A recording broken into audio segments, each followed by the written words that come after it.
Assalomu alaykum azizlar. Tushda turmush o'rtog'ingizni agar sizga xiyonat qilganini ko'rsangiz, bu yerda 1-2 oy ichida uyingizga kim kirib chiqadigan bo'lsa, ya'ni kim kelsa ham, shu tez uyingizga kelib ketadigan kim yoki kim bo'lsa ham ish qilib, turmush o'rtog'ingiz bilan sizni orangizni sovutadigan gap so'zlarga ishonmasligingiz kerakligini, shunaqa gap so'zlar bo'lishini, keyin bunaqa gap so'zlarga, sizni orangizni buzadigan gap so'zlarga e'tibor bermasligingiz kerakligini va shunaqa g'iybatlar bo'lishiga kelib sizga turmush o'rtog'ingiz haqida biron bir gap, bu narsalar gapirsa, u gapni to'xtatishingiz kerakligini, ya'ni ortiqcha siz ham qo'shilishib, gaplashib, unaqa gaplarni gapirmasligingiz kerakligini, gaplashib o'tirmasligingiz kerakligini darhol to'xtatishingiz kerakligini bildiradi.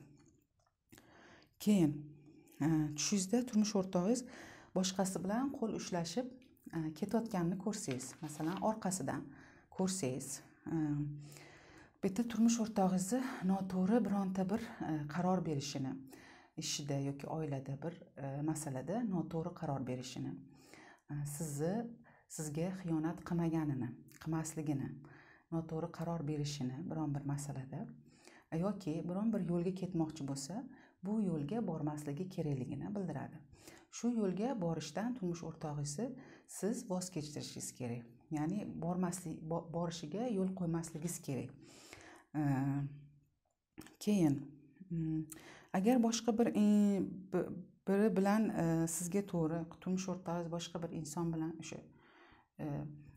inson bilan sizga qarab kelayotganini ko'rsangiz, qo'l ushlashib kelayotganini ko'rsangiz, bu yerda siz va turmush o'rtog'ingizni ba'zi muammolari bo'lsa, bu muammolaringiz bilan aloqali do'stlaringizdan foydalana olishingizni ko'rsatadi.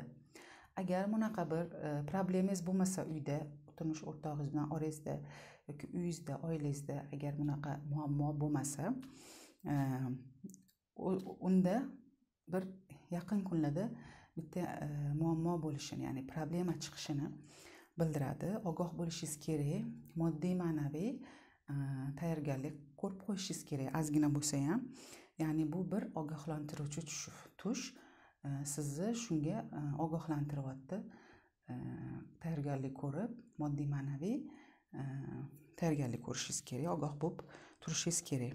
Qancha? 1-2 oy, bu ham 1-2 oycha ehtiyot bo'lib turishingiz kerak. Agar turmush o'rtog'ingiz boshqa birontasi bilan stolda ovqatlanib o'tirganini ko'rsangiz, bu yerda ham siz mehmonga borasiz yoki mehmon sizga, именно sizni mehmoningiz sizga kelib, yana ba'zi bir shu turmush o'rtog'ingiz haqida gap so'zlar eshitishingiz mumkinligini, u insondan siz bilan turmush o'rtog'ingiz g'iybatlarni qilishga harakat qilayotganini, shunaqa gap so'z ochilganda ularga povod bermasdan darhol to'xtatishingiz, ularni hech qanaqa sirringizni, oilaviy sirringizni o'zingiz haqingizda gapirmasligingiz kerakligini bildiradi. Bu ham 2 oygacha shunaqa narsalardan, o'zingiz oilangiz haqida birovlarga gapirishdan tiyilib turishingiz kerak.